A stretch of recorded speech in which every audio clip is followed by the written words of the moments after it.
डरना नहीं है मुझको, झुकना नहीं है मुझको, हर राह पे होंगी मुश्किलें हजार। दोस्तों, हकीकत के पन्नों से एक नए सफ़र की शुरुआत आज मैं करने जा रही हूँ और मेरे साथ हैं दबंग एसआई अनिला परासर। आज वो आपको बताएंगी कैसे देश के प्रति उन्होंने अपने कर्तव्य को निभाया, समाज के प्रति और परिवार के प्रति भी। तो आइए आज मैं आपको मिलवाती हूँ एसआई अनिला परासर से। अनिला जी, बताइए आप अपनी कहानी अपनी जुबानी। जय हिंद। मेरा नाम अनिला पाराशर है। अभी वर्तमान में मैं थाना किशनगंज इंदौर ज़िले में उप निरीक्षक के पद पर पदस्थ हूँ। और मैं बताती हूँ जैसे मेरा बचपन बीता है। एक मध्यम वर्गीय परिवार था। मैं नेपानगर जो है बुरहानपुर ज़िले में वहाँ पर थी। मेरी स्कूलिंग माध्यमिक शिक्षा मंडल भोपाल से ही हुई है। तो जैसे मध्यम वर्गीय परिवार का रहन सहन होता है, खान पान होता है, सारी चीज़ें होती है, वैसे ही हमारी है ना परवरिश हुई है, सारी चीज़ें हुई है। चूँकि मेरे पेरेंट्स में जो मेरे पिताजी थे वो नेपाल लिमिटेड जो अखबारी कागज़ का कारखाना है वहाँ पर सुपरवाइज़र थे। तो उन्होंने हम बच्चों की पढ़ाई लिखाई पर बहुत ध्यान दिया। अच्छा। क्योंकि नेपाल अगर भी देखा जाए तो एक काफ़ी वहाँ पर जन जागरूकता काफ़ी है। वो लोग अगर मे बी मिडिल क्लास है, लोअर मिडिल क्लास है, तो वो अपने बच्चों को पढ़ाते लिखाते काफ़ी अच्छा है। तो उसी से प्रेरित होकर मेरे पिताजी ने मुझे काफ़ी अच्छे से पढ़ाया। मेरा 12th तक का स्कूलिंग वहीं पर हुआ है। काफ़ी अच्छी थी, मैं बोल सकती हूँ पढ़ने में। हमेशा मैंने 70 अबोव ही मार्क्स लाए। देन मेरा सिलेक्शन हुआ regional institute of education Bhopal, जो इंडिया में 4 है, इसे RI कहते हैं। तो यहाँ पर सिलेक्शन हुआ। मैं अनिला जी, मैं ये जानना चाह रही थी आपसे कि कैसे फोर्स को ज्वाइन करने के लिए, पुलिस फोर्स को ज्वाइन करने के लिए ख्याल आपके मन में आया, पेरेंट्स के मन में आया, या एक कोइंसिडेंसली ऐसा हुआ कि मुझे जाना चाहिए, किसी को देख के कोई इंस्पिरेशन आपको मिली? देखिए, मैं बताऊंगी कि जब मेरा ग्रेजुएशन कंप्लीट हुआ तो मुझे मेरा कैंपस सिलेक्शन हुआ था विप्रो में। अच्छा। हाँ, मैं 2.5 साल पुणे में थी, पुणे और मुंबई में। देन मैंने जब प्राइवेट लाइफ देखा, प्राइवेट जॉब देखा, तो मुझे पता नहीं जॉब सेटिस्फेक्शन नहीं था, कहीं ना कहीं कुछ कमी लगती थी। अच्छा। देन मुझे पता चला जब मैं इंदौर आई, किसी घूमने के पर्पज से आई थी, तब मुझे पता चला यहाँ क्रेज़ बहुत ज़्यादा है। बाद में पता चला कि आपका एक ऐसा पोजीशन होता है इसमें खाकी का कि कई सारी चीज़ें आप सेवा कार्य कर सकते हैं। तो कहीं ना कहीं वो प्राइवेट जॉब में जो मेरा जॉब सेटिस्फेक्शन नहीं था, उसका रीज़न यही था कि मुझे कुछ ऐसा करना था समाज के लिए। अच्छा। जो मैं वहाँ नहीं कर पा रही थी। फिर मैंने जब नॉलेज लिया, मुझे पता चला ग्रेजुएशन बेस पे आप किसी भी सब्जेक्ट में ग्रेजुएट है तो आप इस एलिजिबल है, इस क्राइटेरिया में आते हैं कि आप सब इंस्पेक्टर के लिए अप्लाई कर सकते हैं। अच्छा। तो मैंने उसके लिए कोचिंग वगैरह भी ली। देन मैंने फिजिकल भी किया। अच्छा। OP जायसवाल सर का ग्रुप है यहाँ हाँ पर। हाँ, इंदौर में काफी माने हुए हैं काफी OP फेमस है, वो जी। बहुत अच्छे व्यक्ति है। इवन ट्रेनिंग कितने टफ लगी आपको ट्रेनिंग? ट्रेनिंग तो बहुत टफ था, क्योंकि कभी लड़कियों के लिए? हाँ बिल्कुल। उनके लिए मे भी अच्छा है जो शुरू से एथलीट रही है स्कूल टाइम पर, कॉलेज टाइम पे। बट उनके लिए काफ़ी डिफिकल्ट होता है जिन्होंने कभी दौड़ा नहीं है, भागा नहीं है। वो सिर्फ स्टूडियस थे। मैं भी उसी प्रकार थी, मैं स्टूडियस थी, बट कभी मैंने फिजिकल देखा नहीं था, किया नहीं था, रनिंग वगैरह। तो मेरे लिए काफ़ी मुश्किल रहा है।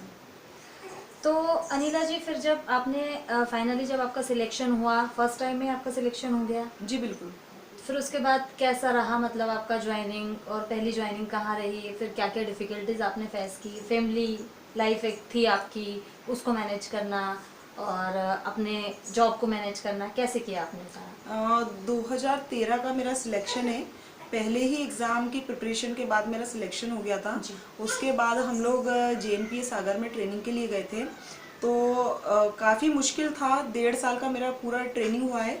1 साल का वहाँ पर पूरा परेड से लेकर सारी चीज़ें थी। देन RAPTC इंदौर में 6 मंथ का वेपन्स ट्रेनिंग होता है। तो ऐसा मिला के 1.5 साल का बहुत हेक्टिक शेड्यूल होता है। आपको सुबह 4 बजे उठना होगा, उसके बाद आपकी दिनचर्या शुरू होती है, और रात के 11 बजे जाके आप सो सकते हैं। तो इतना हेक्टिक था, क्योंकि उसमें पढ़ाई लिखाई भी करना था, उसमें परेड की भी तैयारी करनी थी, उसी में फिजिकल एक्टिविटी सारी आनी चाहिए, उसी में कई सारे वेपन्स का नॉलेज लेना था। तो बहुत हेक्टिक शेड्यूल होता है। उसके लिए वहाँ हमने ये सीखा कि अपने आप को बैलेंस कैसे करना है। ताकि अगर हमारा किसी भी ऐसे क्षेत्र में जहाँ पर संसाधनों की कमी हो, हालांकि पुलिस विभाग में हर जगह कम संसाधनों में हमें नौकरी करनी होती है, तो हमने वो चीज़ वहाँ सीखी। एक मेल और फीमेल का जो डिफरेंस हमारे समाज में भी चलता आया है, आज तक हम भले ही कितना कह लें कि औरत और आदमी बराबर हैं, लेकिन कहीं ना कहीं एक इनइक्वलिटी हमें देखने को मिल जाती है कि ये आ ही जाता है अंतर एक।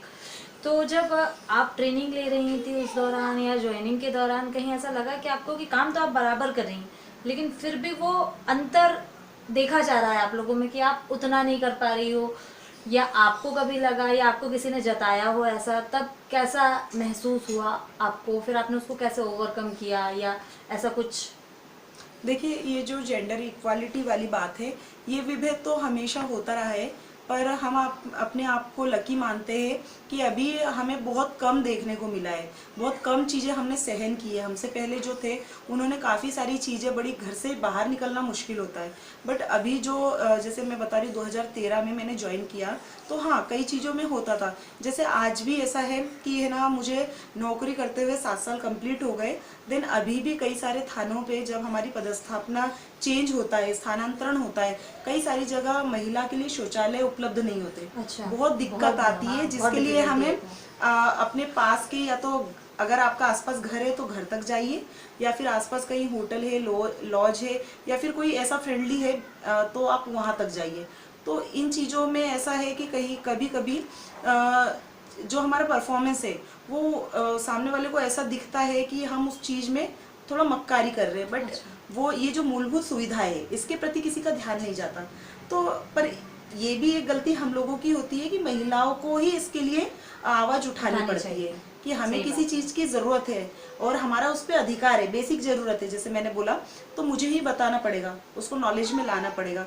तो हाँ, बहुत कम जगह ऐसा हुआ है कि इन असमानताओं का मैंने सामना किया हो, बट मोस्टली अब ऐसा है कि इन्वायरमेंट इतना अच्छा हो गया है। इवन लड़के जो है, काफ़ी मैंने सेंसिटिविटी देखी है। कोरोना टाइम में मैंने लड़कों को सैनिटरी पैड बांटते देखा है। तो हाँ, मैं ये बोल सकती हूँ कि अब वो समय आ गया है कि लड़के भी वो सेंसिटिव टॉपिक को वो समझते हैं, तो इतना दिक्कत अब नहीं आता। मतलब अब हम खुल के कुछ, हाँ, बिल्कुल, अगर कहीं बिल्कुल, कोई दिक्कत आ जाए तो बिल्कुल बोल सकते हैं। अनिला जी, कोई ऐसा कोइंसिडेंस हुआ है जब आपको ऑन ड्यूटी एक महिला की भूमिका निभाने का भी मौका मिला हो, तो उसे लेकर भी आपको कभी लगा हो कि हाँ ये मैं कर सकती हूँ, ये मेरा दायित्व भी है? कभी कोई ऐसा अवसर आपकी लाइफ में आया है? हाँ, मेरे साथ 2018 में एक इंसिडेंस हुआ था, जिसमें मुझे नाइट पेट्रोलिंग के टाइम में एक नवजात बच्ची मिली थी कचरे के ढेर में। अच्छा अच्छा। और वो मेरे लिए इतना चौंकाने वाला दृश्य था, क्योंकि उस गुड़िया को, नवजात जो अज्ञात बालिका थी, उसे चूहे कुतर रहे थे, उसका कान वगैरह, उसके पास कुत्ते बिल्ली काफ़ी सारे जानवर थे। तो उस टाइम मुझे समझ नहीं आया कि मैं क्या करूँ ऐसी स्थिति में, क्योंकि मेरा भी बेटा हुआ था, एक साल का हुआ भी नहीं था। तो उस टाइम में एक तो मैं भी माँ बनी थी, तो कई सारी मिक्स भावनाएं थी जो मुझे समझ नहीं आ रहा था कि अब मैं क्या करूँ। वो दृश्य देखते हुए मुझे रोना आ गया। उसके बाद मुझे बस यही समझ आया कि चूंकि मैं एक माँ हूँ, एक महिला हूँ, तो मेरा फर्स्ट प्रायोरिटी है कि मैं उस किरदार को निभाऊं। देन एक एज अ पुलिस ऑफिसर मैं जो भी उस बच्ची के लिए अच्छा कर सकती हूँ, तो वो सारी चीज़ें मैंने की। आपने अपनी ड्यूटी के दौरान पिछले 7 सालों में शायद कई केसेस ऐसे देखे होंगे जब ऐसे किस्से आपके सामने आए होंगे। क्या लगता है आपको, क्यों ऐसे महिलाएं या कहें लड़कियां अपने बच्चों को छोड़ देती हैं? क्या कारण देखे हैं आपने इन सब, जब रिसर्च किया होगा आपने या केस की छानबीन की होगी, तो क्या कारण आए देखने के इन सब चीज़ों के? देखिए, ये चीज़ें तो काफ़ी विस्तृत रूप से बात करने वाला टॉपिक है। फिर भी मैं आपको बता दूं, कुछ ऐसी चीज़ें होती है जैसे किसी वो महिला, नाबालिग लड़की द्वारा प्रेग्नेंट हो जाना, उसके परिवार समाज का डर उस पर इतना हावी होता है कि वो ऐसी गलतियां कर देती है। कई बार ऐसा होता है कि मजदूर वर्ग या फिर ऐसी कोई महिला जो उस बच्चे की जानकारी नहीं देना चाहती है, तो ये कर देती है। तो हमें इसके लिए सबसे बड़ा प्रश्न ये उठता है कि हम उस महिला को, उस बालिका को असुरक्षित इस समाज में महसूस ही क्यों कराते हैं। ओके। अगर उसके साथ कोई किसी प्रकार का हादसा, दुष्कर्म, कुछ भी ऐसी स्थिति पैदा हुई हो, तो हम उसे इतना अच्छा समाज क्यों नहीं देते हैं कि वो अपनी बात मतलब सारी, अगर कोई परेशानी है, समस्या है, तो वो अपनी तकलीफ बता सके, वो ये एक्सेप्ट कर सके कि हाँ, अगर उससे कोई गलती हुआ है या उसके साथ किसी ने ये इस प्रकार की परेशानी उत्पन्न की है, तो वो अपनी बात क्यों नहीं रख सके, वो हर चीज़ को छुपाने के लिए क्यों करती है। कभी अगर हम इस चीज़ पर ज़्यादा गौर करेंगे तो आगे चल के हम भविष्य में ये चीज़ें ख़त्म कर सकते हैं। अनिला पारासर, आपने इन्हें सुना, तो अब मैं आपसे उम्मीद करती हूँ कि आप भी अपनी लाइफ में बिना डरे ऐसे ही आगे बढ़ते रहेंगे और समाज के लिए एक प्रेरणा ज़रूर बनेंगे।